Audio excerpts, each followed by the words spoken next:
Muy buenos días a todos, bienvenidos a este nuevo vídeo del canal. En el día de hoy tenemos la gran suerte de contar con Carlos Santiso.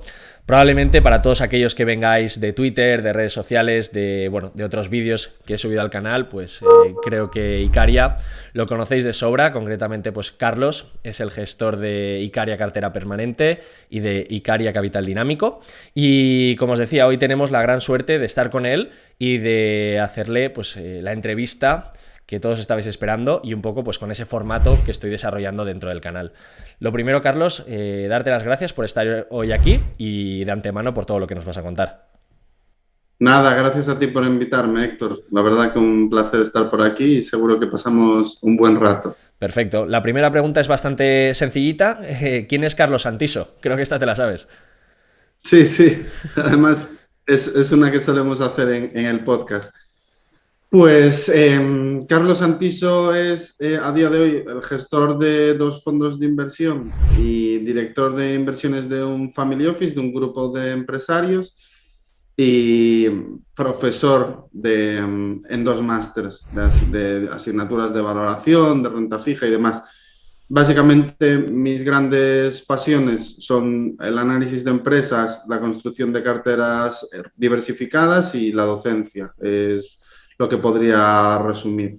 Muy bien, perfecto. Y háblanos un poquito de lo que es el proyecto a nivel Icaria y de lo que es a nivel de la gestión de fondos, porque estamos hablando de dos fondos en concreto. Hoy quizá nos vamos a centrar un poquito más en el de la cartera permanente, pero cuéntanos cómo se inicia esa etapa de empezar a gestionar fondos, pues a nivel de tu formación, de cómo fueron los inicios, hasta llegar al punto en el que te conviertes en gestor de fondos. Pues a ver, yo llevo realmente más o menos un poco más de 10 años dedicado a la gestión de patrimonios, que básicamente es que pues una persona normalmente cercana a la jubilación con un patrimonio importante, pues delega en ti la gestión del mismo y no suele ser en renta variable, pues por edad, por circunstancias y demás. Entonces, siempre he estado en este ámbito antes de ser gestor de fondos. Después me metí en un proyecto en el que estuve algo más de 5 años, que era de un grupo de empresas que facturaba más de 400 millones. Invertir el capital que generaban en cualquier tipo de activo y yo invertía en crédito no cotizado a través de vehículos de private equity, en vehículos de venture capital, hacía estrategias con derivados, invertía en equity, básicamente hacía de todo. Siempre he tenido una visión muy global de las cosas y siempre me he movido en campos muy diferentes entre sí. No he estado siempre vinculado al mundo de los fondos, que es algo como más de nicho, más concreto. Yo siempre he estado en prácticamente todas las formas de invertir que hay, lo cual creo que te da una riqueza para el trabajo que desempeñamos bastante importante porque tienes como mucha más perspectiva. Y, y nada, pues hace 3 años montamos los dos fondos no para comercializarlos, simplemente era una forma de invertir una pequeña parte del patrimonio del grupo de empresas que comento a través de un vehículo, pero la intención no era lo que es hoy en día, Vale. no nacen con esa intención. Y hace 1 año y medio, que es cuando yo empecé a publicar en Twitter y demás, llevo muy poco, a pesar de que, bueno, le he metido bastante caña, llevo muy poco tiempo con presencia en redes sociales, no llega al año y medio, yo creo. Y hace año y medio decido empezar a tener apariciones en redes sociales y a compartir parte de mi trabajo y demás. Y como veo que gusta, que tiene llegada, pues damos un cambio de enfoque radical a los dos fondos. Los dos fondos antes no tenían nada que ver con lo que son hoy en día. Uh-huh. Icaria Capital Dinámico, su primer año de invertir en acciones fue 2021. Ahí empieza, a pesar de que es un fondo que viene de atrás, pero lo que se hacía antes no tiene absolutamente nada que ver con lo que se hace ahora. Y tampoco yo estaba tan involucrado en la gestión de los mismos. Digamos que los proyectos empiezan a tener el 100% de mi involucración desde ese año y medio, Vale. casi dos. Y pues fue cuando decidimos crear la cartera permanente el 7 de mayo de 2021, creo que no. de 2020, Vale. de 2020 ya creo que fue, yo diría. Y creamos la cartera permanente, le dimos un vuelco al fondo porque antes era simplemente un fondo de fondos. Nace ahí, en 2021 nace el dinámico y desde esas pues ya empezamos a comercializarlo, a hablar sobre ellos en diferentes medios y Genial. llegamos hasta el punto actual que bueno, tenemos 1.600 personas invertidas en los dos fondos. Han cambiado mucho. Carlos, aprovechando que nos estás hablando de los dos fondos, ¿nos podrías dar una pincelada rápidamente de en qué consiste cada uno de ellos?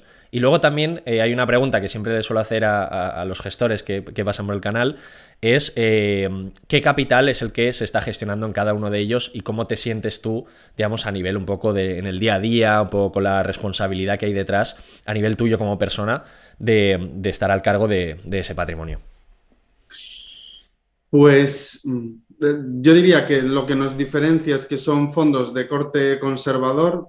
Siempre digo que aunque yo tengo una tolerancia al riesgo altísima, de hecho he trabajado en temas de inversión cuantitativa, con apalancamiento, conozco muy bien el tema de los derivados, tengo una tolerancia al riesgo bastante elevada. Aún así son dos fondos de perfil conservador porque creo que considero que es lo apropiado en el entorno actual. Soy muy negativo respecto a lo que pueda suceder en los próximos años. Adivinar cuándo es absolutamente imposible, pero sí que veo la posibilidad de que tengamos un susto bastante importante en los mercados. Entonces, son dos vehículos de corte conservador porque considero que es lo más apropiado ahora mismo. Uno es la cartera permanente, que para mí, para un perfil conservador, es el perfil de cartera más eficiente que existe. Si lo miramos desde el punto de vista del riesgo, es lo mejor que he conocido y he estudiado en ese aspecto. No va a ser la cartera más rentable, pero hablamos en función de rentabilidad en base a riesgo. En ese caso sí que no conozco ningún otro perfil de cartera superior. Vale. Y el fondo dinámico, que a pesar de que invierte en renta variable, solo tenemos empresas, no hacemos análisis técnico ni similar, no porque creamos que no funcionan, sino porque no es nuestro campo. Nosotros no miramos ni cotizaciones, ni a lo largo del día, ni cuando empezamos a analizar una compañía. Uh-huh. Es un enfoque 100% empresarial.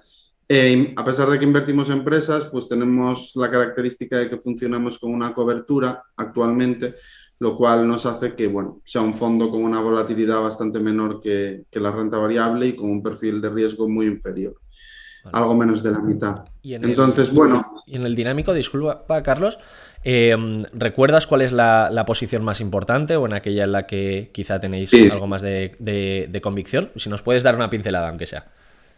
sí, por supuesto. Es Games Workshop. Uh-huh. Es la posición más grande con un 5%. A ver, Games Workshop es una empresa que se beneficia muchísimo de las economías de escala. Uh-huh. Se habla mucho de las economías de escala, a veces, muchas veces de forma abstracta. En este caso, se traduce en que cada crecimiento en ventas que tenga Games Workshop se traduce en un crecimiento considerablemente mayor del beneficio operativo.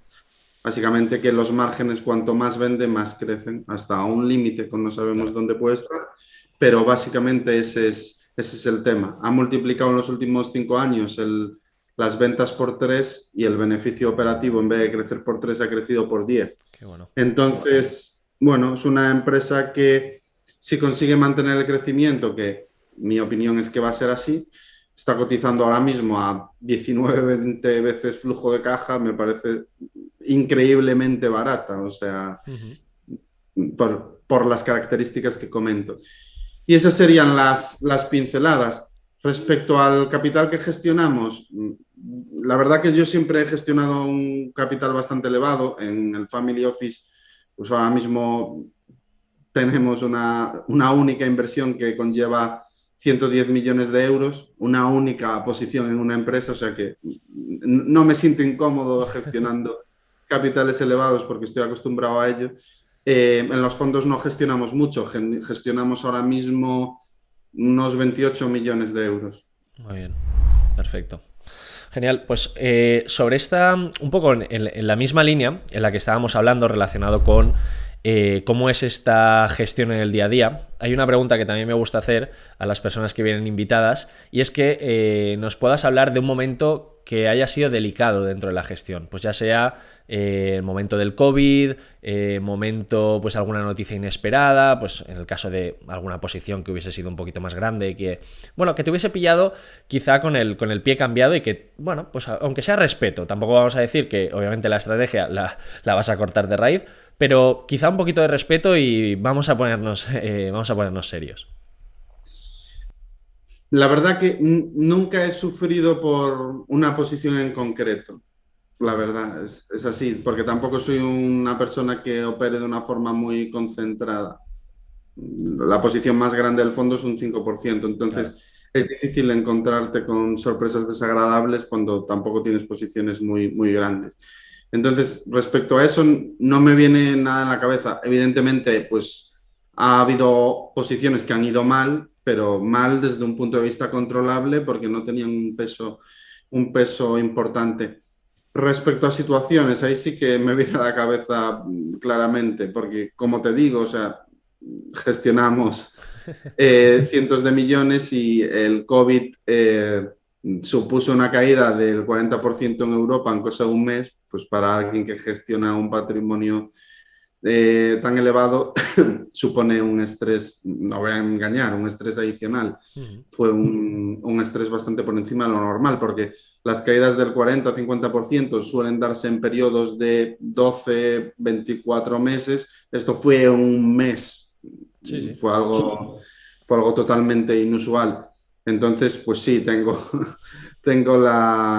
el momento exacto en la cabeza con mi equipo cuando estábamos justo en el suelo de mercado, que no sabíamos que era el suelo, Claro. pensábamos que podía seguir incluso cayendo más, con pérdidas de millones de euros por el capital que gestionábamos y comiendo en el McDonald's en silencio absoluto hasta que yo, bueno, lancé el mensaje de que pues, al final el mercado había caído un 40 y nosotros íbamos perdiendo un 12, un 13, que es en lo que había que pensar y que los deberes estaban hechos, que era algo que sufre todo el mundo en nuestro sector y que no nos podía permitir perder el foco. Pero no te voy a engañar, son momentos duros, Claro. evidentemente. O sea, Sí, sí, sí, ya me imagino.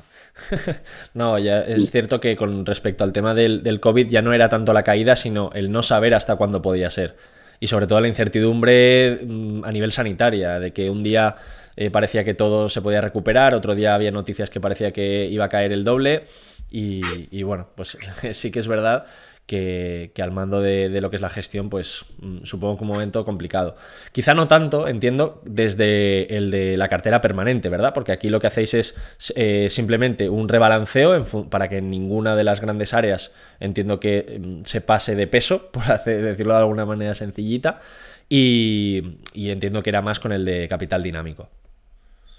a ver, nosotros aún no teníamos la cartera permanente Ah, durante el vale, COVID, nació el vale. 7 de mayo. Ah, vale. Mm, La situación que cuento no es tanto por el proceso o por el estilo de inversión. Respecto a eso, no, nunca he tenido ningún tipo de crisis o de duda, Vale, jamás. genial.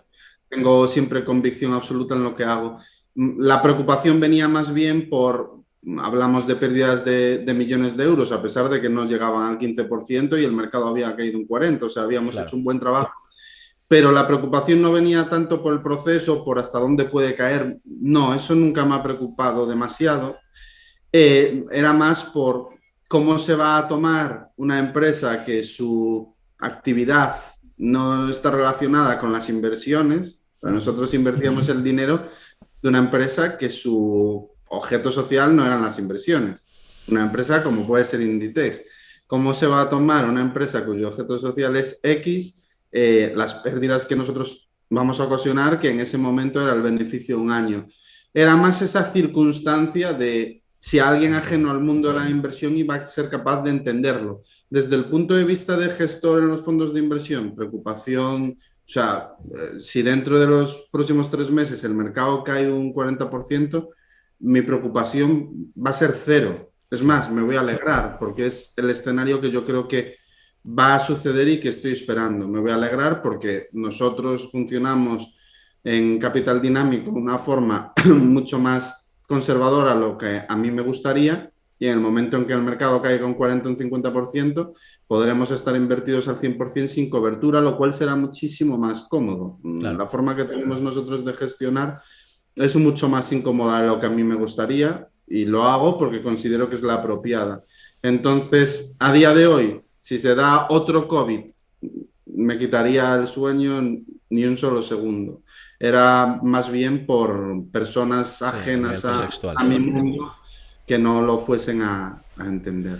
Perfecto, pues Carlos, ya ahora prácticamente para ir cerrando, hay también dos preguntas que me parecen muy interesantes, sobre todo para las personas que aguantan hasta el final. Es un pequeñito premio que me gusta poner y es preguntarle a la persona que viene sobre un consejo que se daría a sí mismo en el caso de que pues, volviera a estar en el punto inicial de su carrera como inversor. Yo, pues bueno, por el canal sí que es verdad que tengo muchísimo público de personas que están preparándose el CFA, certificaciones financieras, un poco un perfil de persona que o bien está estudiando un máster o que se lo está planteando, que lo acaba de terminar, es decir, un perfil joven entre 25 o 30 años.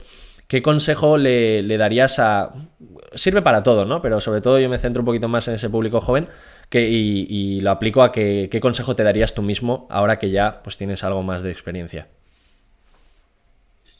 Pues siempre que me hacen esta pregunta, tengo dudas de si a mi yo de hace 15 años le, le aconsejaría que siguiese el camino que seguí.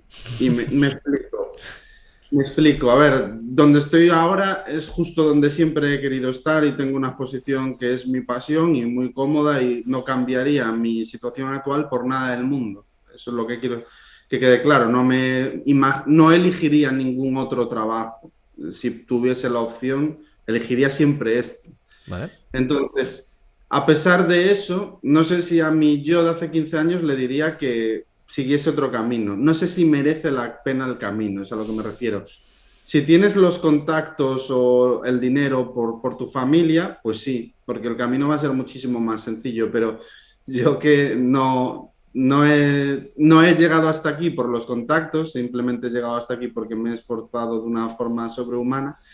No sé si merece la pena ese coste en sacrificio durante tantísimos años, porque no es un año, ni dos, ni tres, son muchos a un nivel y con un estrés y uf. Entonces, yo creo que con todo en la mano le diría que tomase otro camino, más pues que no te haga sacrificar tanto a nivel familiar y demás. Y eso que ahora mismo pues tengo un estilo de vida muchísimo más tranquilo y no tengo ningún tipo de estrés y vivo muy tranquilo. Pero ya te digo, los últimos 10 años de mi vida han sido increíblemente intensos.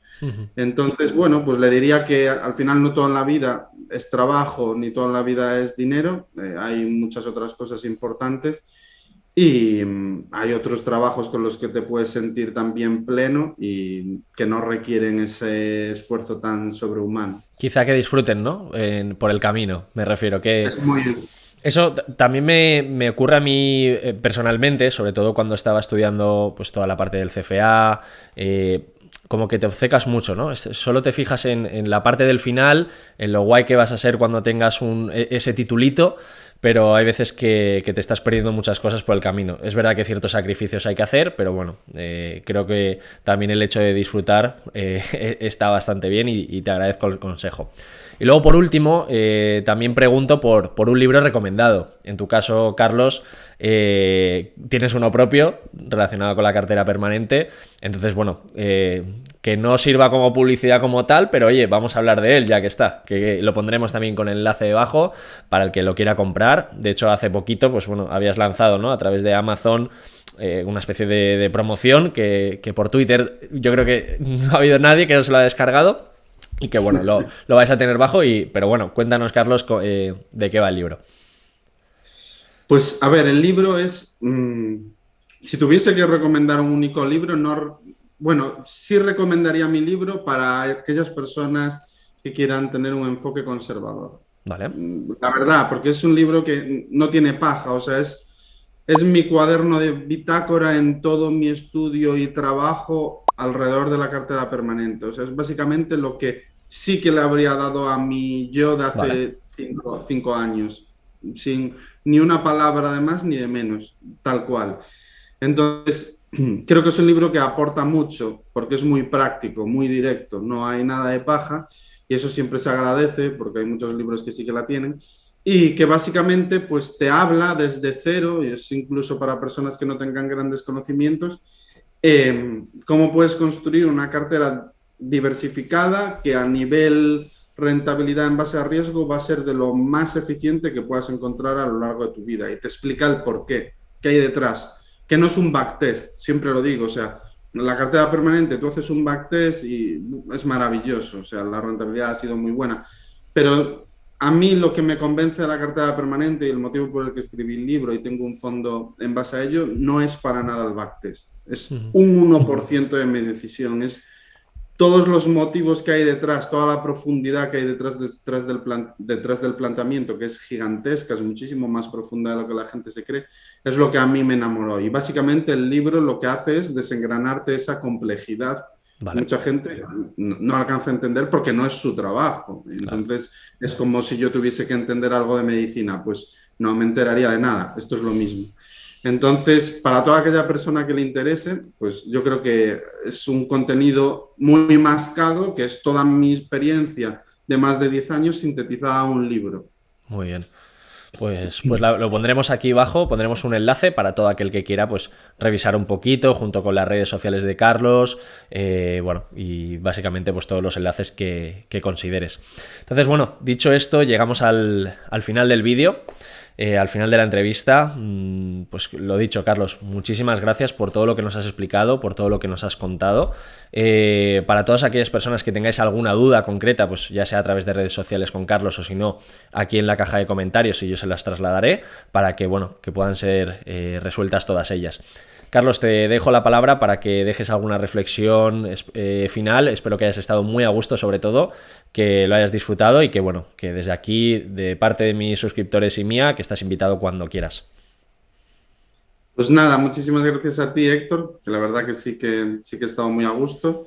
Y, y como reflexión, pues no sé muy bien qué podría aportar. Siempre a toda esa gente que estamos viviendo ahora bastantes caídas en algunas compañías y bueno, intuyo que como lo que estaba de moda hace unos años eran las compañías de un perfil más growth, seguramente haya bastante gente pasándolo mal en ese aspecto, porque cuando algo se pone de moda hay mucha gente que invierte pues que todo pasa, que esto funciona por moda, siempre ha sido así. Los que hace 4 o 5 años sufrían enormemente con las caídas, que eran los value investors de perfil más deep value, pues ahora están en el contrapunto Sí. absoluto, rentabilidades positivas, y los otros están ahora mismo en lo que digamos que es el pozo. La, el aprendizaje que yo sacaría de esto, si soy alguien que lo he sufrido, es que hay que construir carteras equilibradas, aunque sean 100% de renta variable, que es mucho más difícil de diversificar, pero ni apostar todo a los fondos de moda porque han ido muy bien los últimos años, ni rechazar los fondos que han ido mal, como era en su momento Azvalor y Cobas, porque todo esto se mueve por modas. Entonces, siempre y cuando tengas carteras que mezclen diferentes estilos y no te guíes por las rentabilidades pasadas, sino que te guíes por el proceso que hay detrás y muchas más cosas, no sufrirás estos momentos que yo entiendo que pueden ser duros y al final yo también he estado ahí, yo también a la hora de analizar un fondo me fijaba en las rentabilidades de los últimos 5 años y en base a eso, pues este fondo es estupendo y demás. Es Claro. una lección que hay que aprender y que yo creo que aporta mucho para la rentabilidad a largo plazo. Perfecto, pues Carlos, muchísimas gracias también por esta última reflexión y bueno, a todas las personas que habéis llegado hasta aquí el vídeo, pues espero también que os haya gustado. Cualquier cosa, cualquier consulta me la dejáis en los comentarios y nos vemos en el siguiente vídeo. Un saludo.